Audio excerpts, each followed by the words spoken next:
So guys, thank you very much for joining us for this information event for the hotly anticipated Encode Algorand Club. I'm delighted to be joined by Jason Weathers. Jason, who has been running the show on dev relations at Algorand for a while now. We had a great time with him doing the hackathon a few years, well, about 18 months ago, a year ago, or when it first started. First started a year ago. It feels longer. But he is with us and he's going to talk you through Algorand, answer your questions if you have them. But I'm going to give a quick overview of the club itself, the structure, things you should know, and we'll go from there. Who are Encode? Some of you already know this because you're in our Discord and have done our events. But Encode we are a university and hacker blockchain developer community. We organise the hackathons, the pre-accelerators, the clubs, and we really try and help startups make their mark, go and raise funding, do fantastic things. So some of you might not know that we're called Encode now, but we are called Encode, and that does all of our community aspects. So what is the Algorand Club? The Algorand Club is a 10-week pre-accelerator for the smartest university and hackathon projects to bridge the gap to becoming a startup. And it's exclusive on Algorand, meaning every single project must be built on Algorand or use Algorand's technology in some way, which I see as an opportunity and not a penalty in any way, shape or form. So our theory is broadly this, and you might be thinking, why have we had this thing called pre-accelerators? Because this is, accelerators you've heard, incubators you've heard, why pre-accelerator? Well, the logic is this, that you have a lot of people that finish hackathons, that are side project stage, that the leap to becoming a startup is quite huge. It often means going full-time, quitting your job. It often means a massive leap of faith that you might not be ready for, and your project might then end up failing just because, well, it just wasn't there yet. But if with a little bit more effort, a little bit more time, and a little bit more luck, it could have been there. So we believe that with the right support and guidance, many university and hackathon projects could end up becoming startups, quite simply. And the club exists to do that.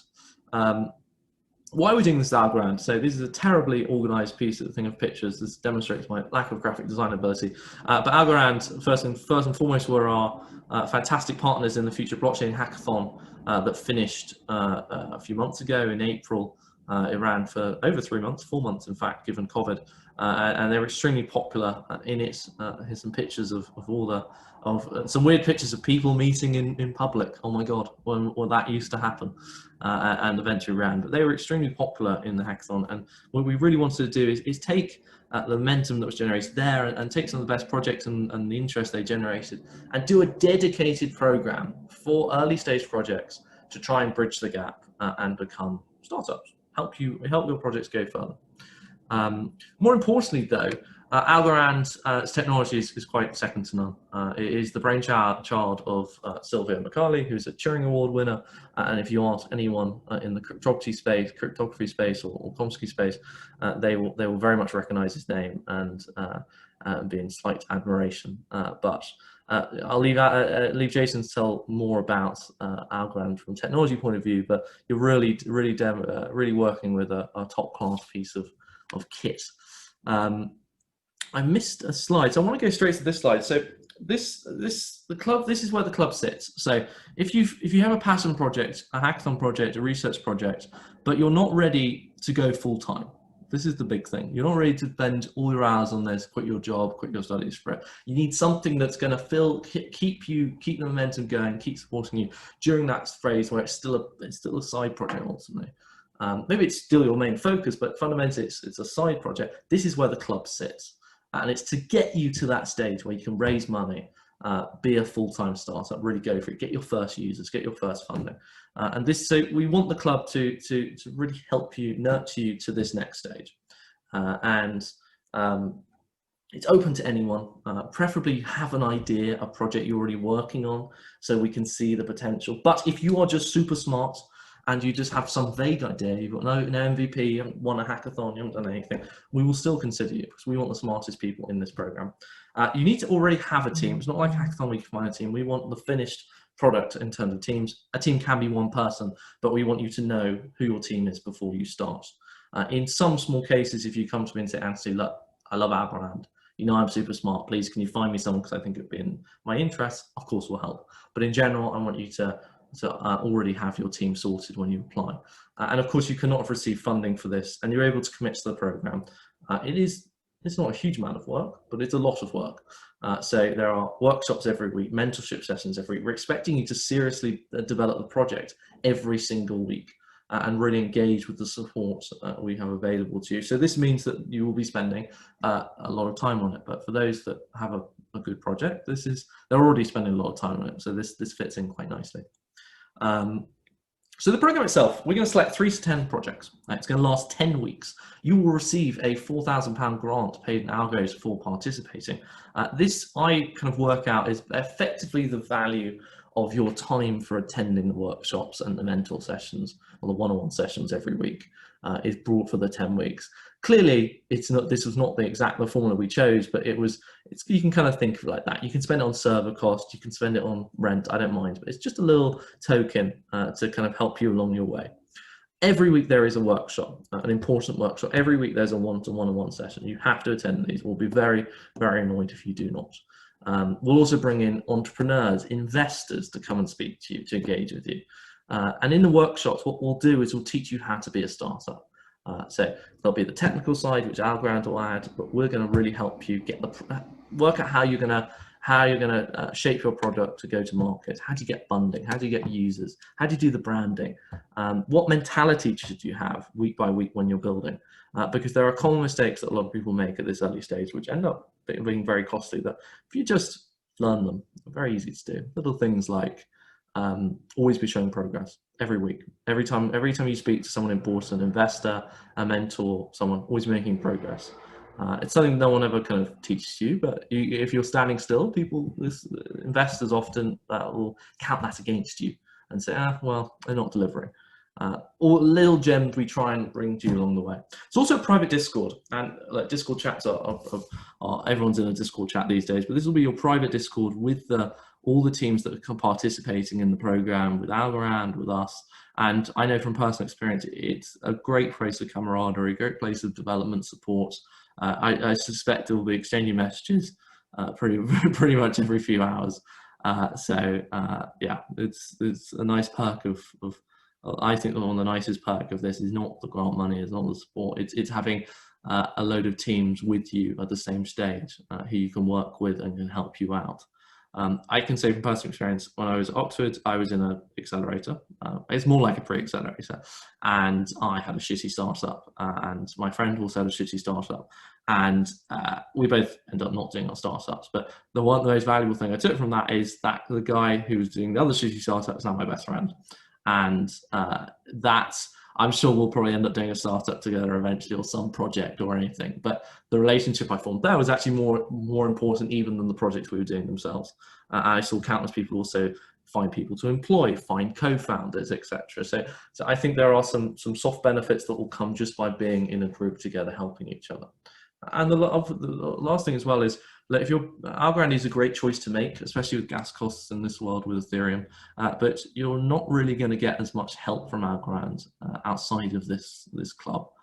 This is you have access to Jason and some amazing developers who will be there to help you if you have a technical issue. Please do see this as one of the best benefits. You are in the nitty-gritty with the Algorand team. They're going to really help you. We'll try and look at questions. Is it required to use the £4,000 for the project, or anything you wish? It can be shown anything you want. It's more like a stipend, a personal bit of money to you. So we're not expecting you to spend it as investment. This is like a grant. It's effectively like, because you're spending lots of time on this, it's a nice bit of money to do with what you want.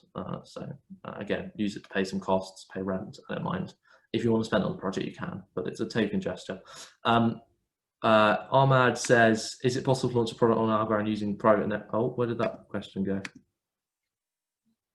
I answered it. Oh, thank you. I was so worried. I was so concerned where it went. I was like, have I made him feel awkward? Okay. Yeah.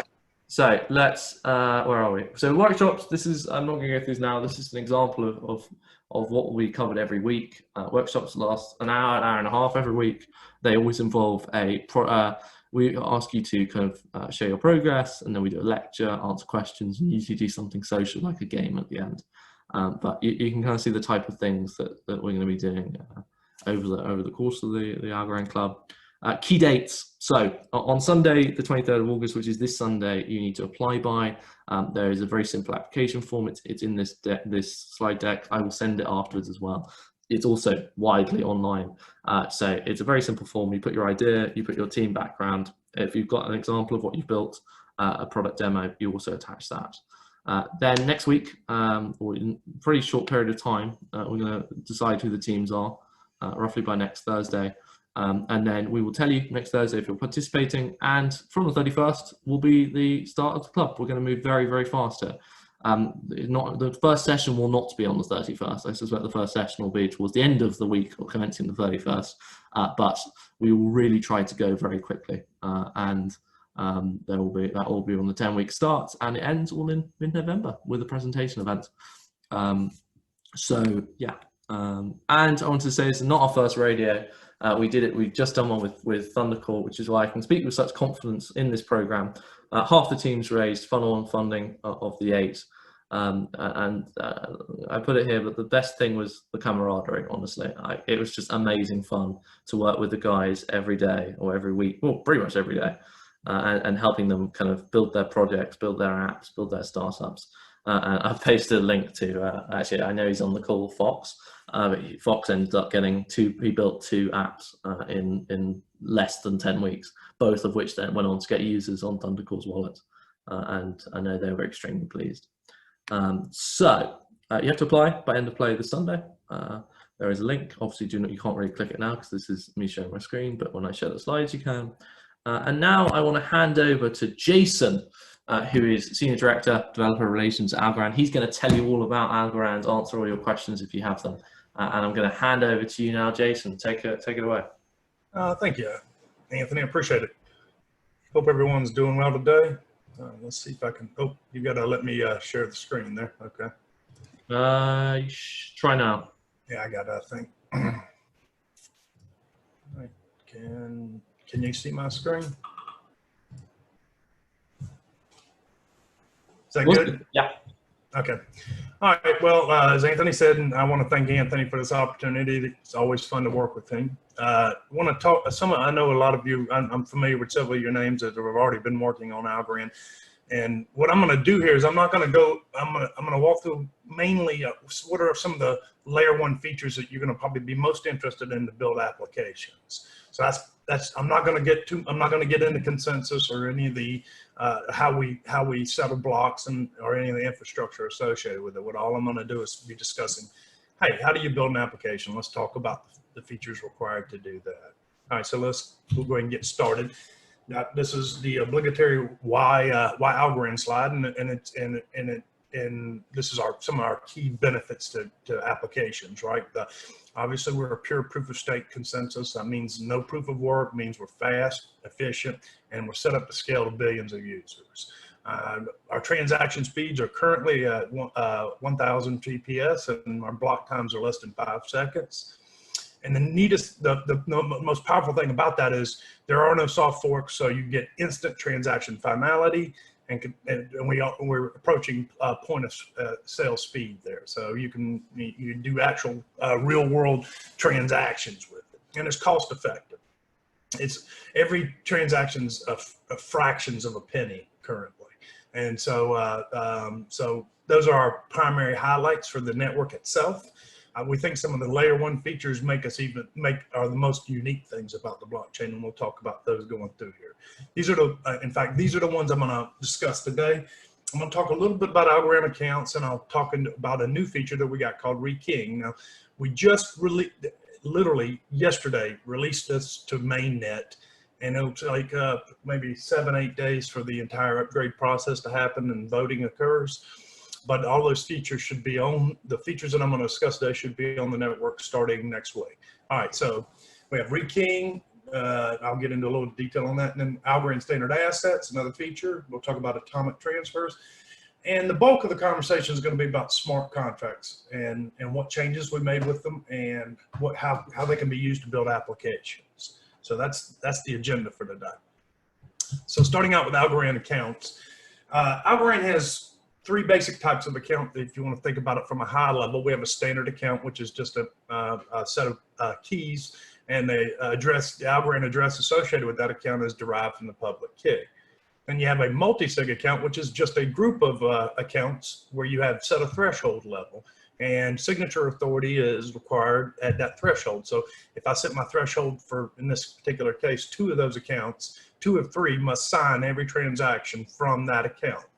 That's the threshold level. So it's pretty standard in other blockchains. It's called a multi-sig account. We have another unique account type called a logic sig account, or a logic account. And typically think of this, it's one way of using smart contracts in Algorand, and I'll get into the details of how these work, but a logic account is nothing more than the smart contract. You compile a smart contract and it produces an Algorand address, and it can be funded. So and the reason I'm bringing this up is because we have this new feature called rekeying. And what rekeying allows you to do is keep your same public address while essentially swapping your private keys. So you can swap to another account. The nice thing is you can swap it to another account, swap it to a multi-sig account, or even swap it to a smart contract for authorization. So the authorization then is signed by either the multi-sig account, the logic account, or the other standard account that you switch to. And then obviously any of those can then be rekeyed to any of the others as well. So you can have this concept of you write a smart contract, and if you wanted to do away with that smart contract, you could rekey the smart contract to a single address and then do what you wanted to do, change the contract and then rekey it back, things like that. Another good feature this is used for is if you have cold storage keys and you pull them out and you use them, maybe you want to refresh them at that time, so you just do a rekey operation. So hopefully that makes sense. That's a new feature.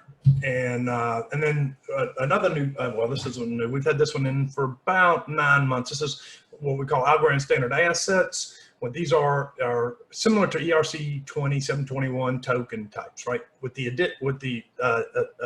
difference being you don't write any code to create these. You can see a little picture of a web app that one of our community members built to use a web app just to quickly create what we call an Algorand standard asset, or just asset, right? And it's used for creating NFTs or FTs, and you can specify things like the name, the unit name, the total supply, the number of decimal places, and then we have this asset URL metadata hash. It allows you to link off the third-party, off-chain resources if you wanted to. And those properties are immutable. Once you've set them, they're set for the life of the asset. Then you have these 4 addresses that are essentially what we call the mutable fields of an asset. And these allow you to change things like who manages the address and a few other things. In fact, an administrator of a token can mint and burn those tokens. They can freeze an account. They can revoke an asset. And they can also delegate that authority to some other account. And in fact, you can actually lock any one of those addresses so this feature is disabled on your token if that's what you would prefer. So it gives you a really nice configurable way of building own blockchain tokens or assets. All right, so you got people using them for doing real estate, people creating their own coins, that kind of thing. And then every account needs to, if they want to transact in that particular token, they have to option into that ASA with a transaction to the network. And this, prevents spamming and things like that.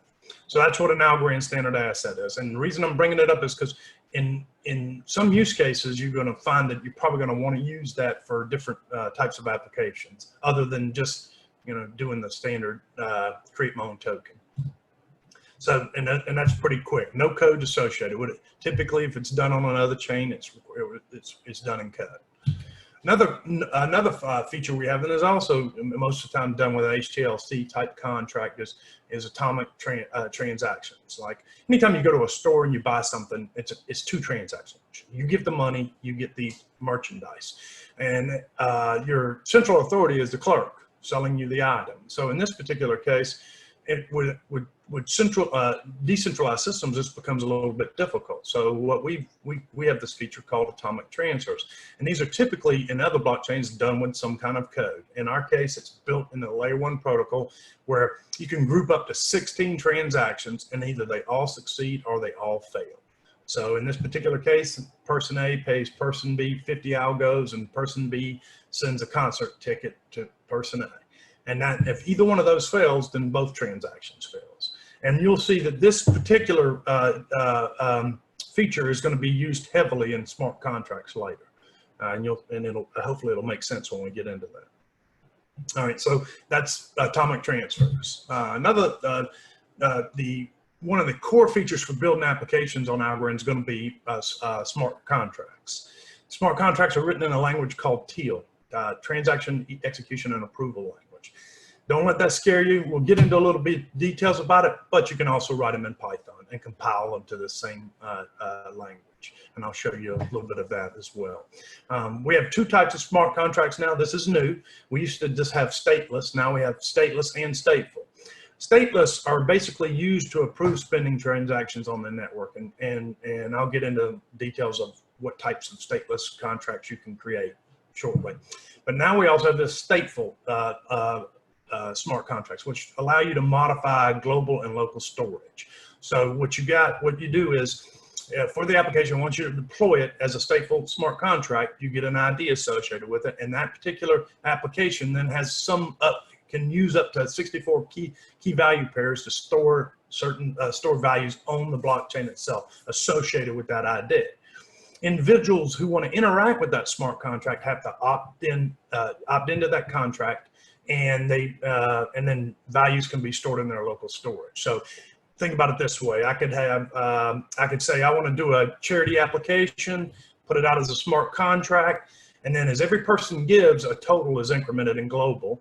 And then each individual who gave, the amount they gave will be stored in their local storage. And they can use that for tax purposes or whatever, right? Or if they wanted a refund on their gift, you could use that to recover how much they actually gave from the total. So think of the concept of local storage as per user for the app, and global storage as one set of storage for the entire app. Hopefully that makes sense. What's really nice about stateful and stateless, but these can be combined with the other layer 1 Algorand features. For example, you can combine a call to a stateful smart contract and a payment transaction together in an atomic transfer. Or you can prevent someone from doing something in a stateful application if they don't own a specific asset. You can actually look up their balance of a specific asset and say, oh, they don't have that asset, so they can't interact with the smart contract. So that's integrating with Algorand assets. And then you can combine stateless and stateful smart contracts in one example, and I'll highlight that in a little bit shortly and show you a quick example of that. All right, so I want to first off talk a little bit about Teal. Teal is basically a stack-based language. It's a similar type language where we have a set of opcodes that operate on a stack, and where opcodes are pushing and popping values off the top of the stack. That we have the language itself has over 70 opcodes, and that we just added about 20 more. You can do things like from the code access ASA or Algo balances for any account on the network. You can if you have a group of transactions, you can read individual properties from any transaction in a group. It has calls for storing global and local state, and it has things like in stateless for do signature verification. Like I said earlier, you can handwrite them, or you can write them in Python and compile them to Teal. And the SDKs have full support for calling Teal programs, loading them and compiling them and running them now, which is a new feature we added to the SDKs. We also have a set of templates for doing standard things like split contracts, escrow style accounts, HTLC type contracts that you can use as well. And you can get more details on those on the developer side. So that's the basic high level overview of what Teal is. The intent is you're pushing values onto the stack, and if you have one positive value left at the end of it, then the program returns a success. If not, it returns a failure. So you can think of that as, that's the whole goal, is to evaluate to either one positive value or not. So that's how it determines a success or not. And so from an example, this is kind of what the Teal stack architecture looks like. You got your program, you have your stack, you have your scratch space, you can store temporary variables there, you have a set of arguments that you can get access to, and you have a set of transaction properties. That is either one or more transactions. So you can see there's various properties you can get for the transaction. And in this particular case, we have a program loaded in the left side. I'll show you a couple of what actually happens on the stack. So when I put in TXN close remainder 2, it goes and looks at the transaction's close remainder 2 property. Now that's generally set when you want to close out an account. So that is loaded and pushed onto the top of the stack. The next thing is a pseudo opcode called ADDR, which basically lets me say this is an address. So the next thing I'm pushing onto the stack is a hard-coded address. The third thing I'm doing is executing the equal opcode, and what that does is pops off the last 2 values and replaces with 1 or 0, depending on how they evaluate it. So it basically says, is the close remainder 2 set to this address, is effectively what that is saying. And that's a very simplistic high-level overview of just the way the stack works. We got a lot of examples that I'm going to discuss in just a minute too that'll help you get your hands wrapped around it and things like that. And obviously, I think the Teal library will help out a great deal as well. And that's what it shows you an example of. So this is just defining a function called bank for account, and then you set a receiver or an account for that. And then it does things like, oh, is this a payment transaction? Is it correct receiver? And all it's doing is using the Python calls, which are fully docked, so you can go look at all the documentation for it, and generating the, and after you run that program.teal, it generates the Teal that then you can use to compile. You can compile it with a command line, or you can with the SDKs, and then use it that way. So it's a pretty good library, and we're hoping to really extend the capabilities of it in the near future. Okay, so let's talk a little bit about stateless smart contracts. They're basically 2 types of stateless smart contracts. They're the logic accounts, like you saw in that first slide where I was talking about accounts. That's a logic account, and it's typically some type of escrow. And what a logic account allows is anybody to send either assets or algos into the escrow account. But the only way that these assets or algos can leave the escrow account is if the logic passes. In other words, the logic returns a true or returns a positive value, 1 positive value. So essentially anyone can load the escrow. The logic determines when it comes out of the escrow. That's essentially what a logic account is. So there is no signature for a transaction from an escrow to another account. It's the logic acts as the signature. The other style is what we call a delegated logic signature. And what that allows you to do is you sign away a certain amount of your authority to another account. So for example, you might want to do this for like bill pay. Like if you wanted a power company, you wanted to authorize your power company to take X amount of algos every 5,000 rounds from your account, then you could write logic in a delegated logic signature, sign that logic, and then give that signed signature to your power company. And then they would just be able to submit every 5,000 rounds or so and take funds from your account. And you can obviously limit that and things like that. It's all determined by the logic. So it's very capable, but it can also be very dangerous because you're signing your authority away. Okay, so that's the stateful smart contract. What is new are stateful smart contracts. And like I said, all they do is these are contracts that live on the blockchain, and they have global and local state. All right, so anybody that's interacting with that account, the contract doesn't have to use local state, but it can, and then it can just write individual values in for each of the users that are individual users who are interacting with the contract. And then we have global state to represent the whole contract. And the smart contract itself, the logic lives on the blockchain and is triggered using what we call application call transactions. And that's things like create the contract, call the contract, delete the contract. You can even update the code of a contract. And you can obviously code around that as well, so it doesn't allow that. But that's kind of unique to for our version of smart contracts. So in this particular case, user A makes an application call transaction to the smart contract. Obviously, anything that's written to the local state is going to go to the user A's local state, and that's actually written in the balance ledger for the balance ledger for that particular user. All right, so that's the general high-level overview of what a stateful smart contract is.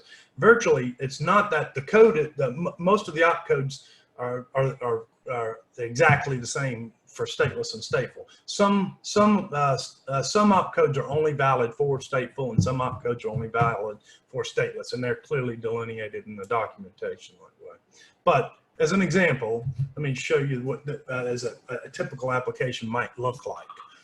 You have a, say you wanted to do a permission voting application. Well, the smart contract is in this global state is keeping the total number of candidates and what their current vote total is. All right. In local state, you might not store anything in this particular case, but when a call is made to say vote for candidate A, it's going to call the smart contract and increment the candidate A's vote. But how do you prevent that person from continuously making that call or just generating a new account and then voting again? So double voting.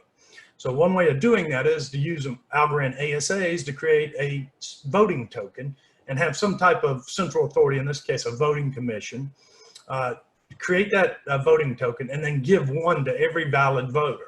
And then when the person votes, makes their stateful smart contract call, they have to spend their voting token at the same time.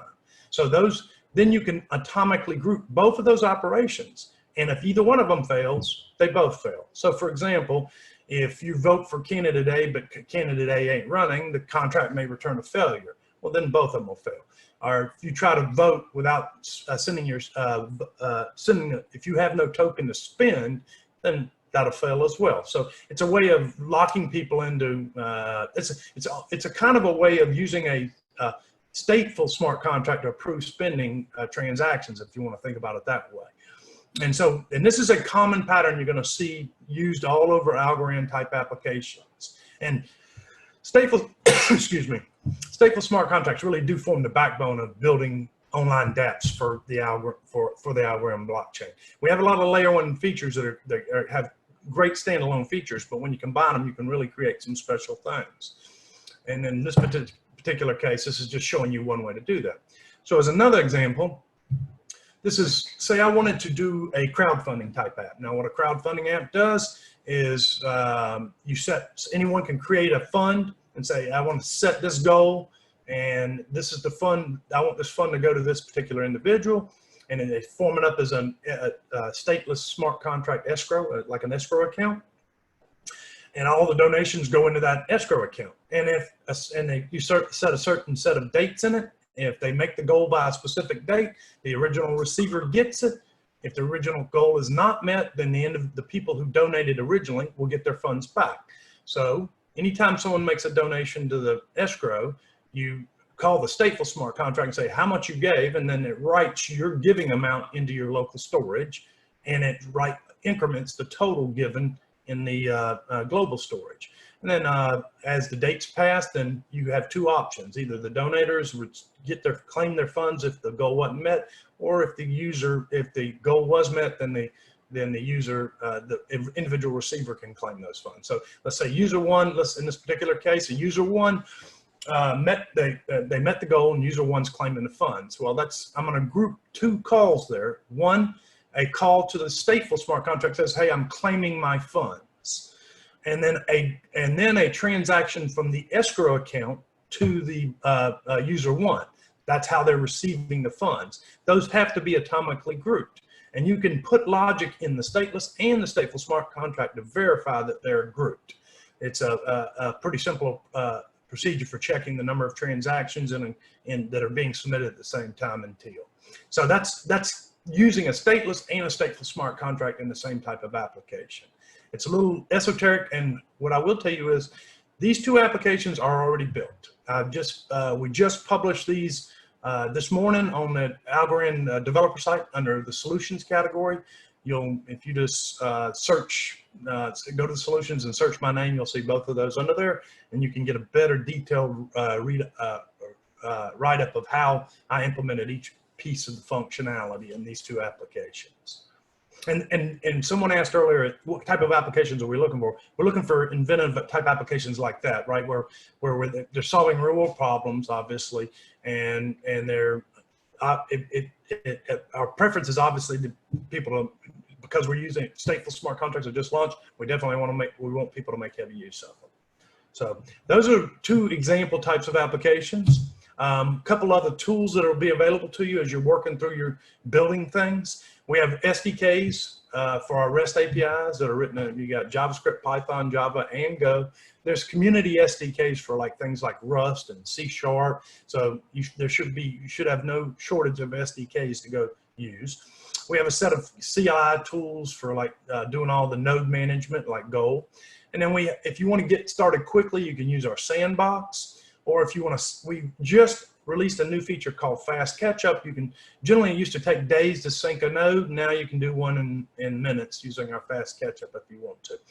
Another new feature that just came out about a month ago is our new version of the indexer. This allows, and typically in blockchains, when you search them, they limit the number of block rounds you can search and all kind of things like that.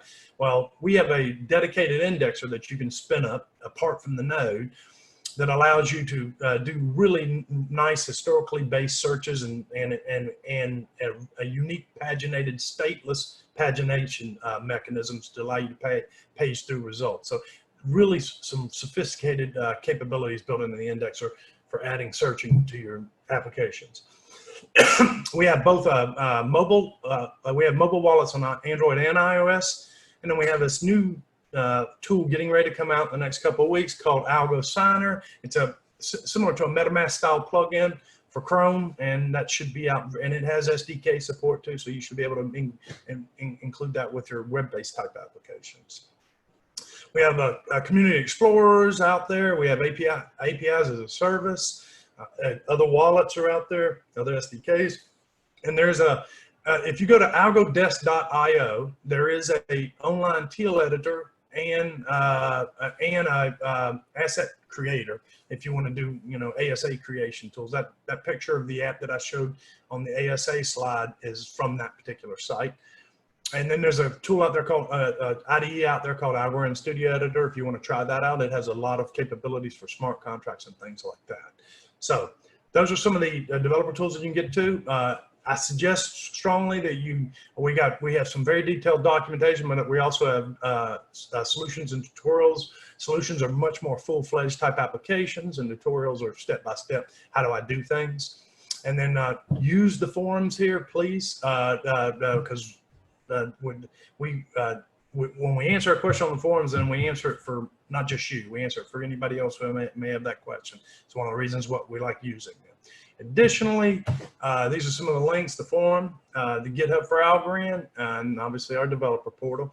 But I sent the link in the chat earlier that for the Discord, please join Discord, and I'm on the Discord channel all the time. So if you have a question, just drop it in general chat, and we'll make sure that you get it answered. So I believe that that's all I needed to cover. Anthony? Should we take some questions? Sure. I'll read them and you can answer them, Jason. That's enough for me. So the first one is, how do you avoid double spending if consensus is instant? Well, consensus isn't instant, and consensus takes 5 seconds, right? I mean, that's how long the block takes to write. So it isn't exactly instant, but the consensus algorithm, if you the double vote, the transactions are actually checked twice. They're checked at submission time, and they're also checked before write time, right?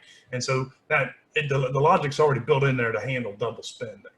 So I'm not certain that answers the question. I'm not certain that I understand it either. Yes. So next one, as Algorand is so much more cost efficient, is it a good idea to store big files in it or on it? Yeah, so that is a great question. And one of the things I did not discuss is every transaction you can store up to a kilobyte of note field. But I would tell anybody that it's never a good idea to put large amounts of data on the blockchain. And frankly, you really can't. Even with the stateful applications, you can do 64 key value pairs and you can, and each one of the key in the byte can be no more than 64 bytes. So, and for storing in individual accounts, you can do up to 16 key value pairs. So our intent is right now we're 1,000 transactions per second. We have a project ongoing now to try to increase that drastically. And so the amount of space that we use on the blockchain is always going to be a premium. So even if it is cheap, we still want to make sure that the network stays very, very fast. Great. Next question: what type of DeFi projects would you like to see on Algorand? Yeah. Well, so to be honest with you, I didn't want to cloud anybody's judgment on what they wanted to do. I don't really have a specific one that I would say, hey, go do this one. If you struggle with any ideas, shoot me an email at jason@algorand.com, and if you can't come up with anything, I'll send you a list of things that you could possibly do. Very goodly. Next, what type of follow-on support is available after the club? I'll say quickly from my side, we very much want to help the best teams, and to be honest, I think the quality will be very high. So all teams, if they want to raise equity funding, to go and help them with their round, introduce them to some nice investors, and do that. And the second thing is that from our end, the support will not end after the end of the club. We, as you've seen from those who are already in our ecosystem, we really try and help you and always take a call and help you go. But Jason, what from the Algorand side? You have the very good grant program, don't you? I don't know if you saw the announcement, but we have a 250 million Algo grant program. And so for promising projects, those are always candidates to get a grant, right? So that you could end up getting that. We also have a developer award grant where you can, where you can submit completed projects and receive algos for that type of thing. So from a foundation standpoint, if it's a project that has possibility of gaining traction, they're certainly going to be very interested in it, would be my guess. Sweet. Next question: is there an Ethereum Algorand bridge? That's a great question, and currently, no, that I know of. But I'm not saying it couldn't be built using code currently. But right now, we do not have a native one. Awesome. Ahmad says, is the local state a storage accessible by a single contract?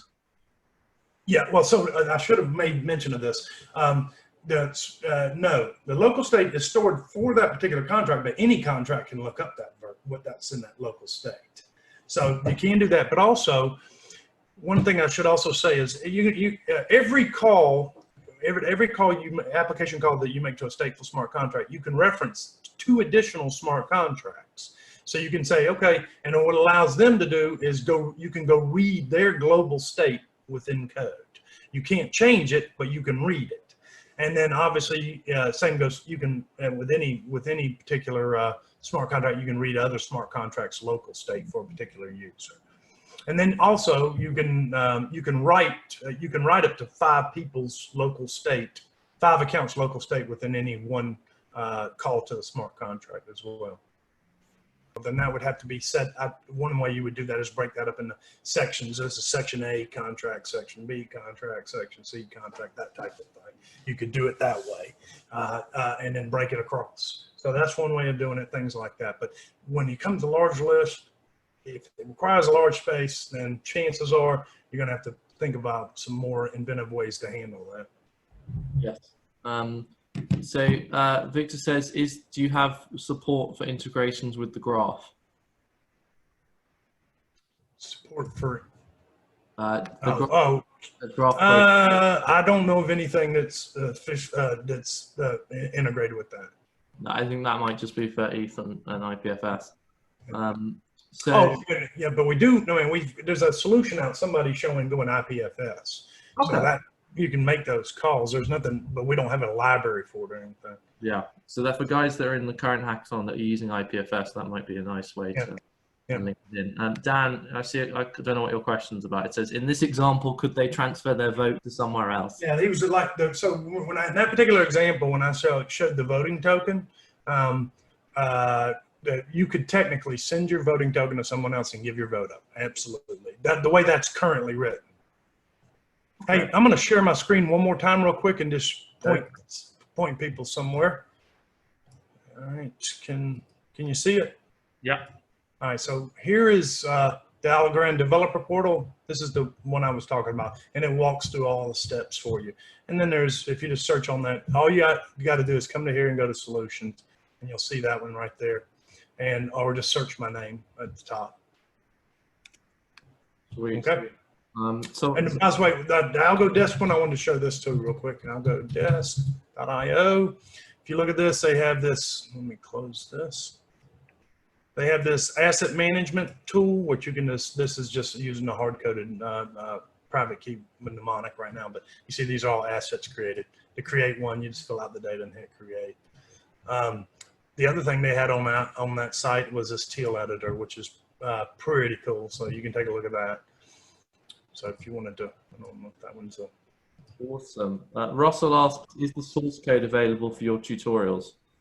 Yes. If you look at the link, the links, there's a GitHub link in both of those solutions. They're not tutorials, we call them solutions. Not that there's a whole lot of difference, but just make sure you click the solutions tab to see them. Awesome. Well, I think that's all our questions. So Jason, thank you very, very much. And thank you everyone for joining us. I will share I'll put the YouTube up and send it around to everyone. I will get Jason to send his fantastic slides over. I'll send my slides over. So you should have lots of information. So the last thing to say is please do make sure you submit the application form before end of play on this Sunday. And yeah, Victor's saying please recording. The recording will be there, don't worry. Assuming no technical difficulties. Well, Jason, look, thank you so much for your time. We really, really appreciate it. I know you're stupidly busy at the moment with all the documentation and development. So we really appreciate your time. Well, appreciate you having us here. It's been a blast. Like I said, anybody reach out on, you got my email is jason@algorand, or ping me on Discord. Awesome. Thanks, guys. Enjoy the rest of your days and evenings.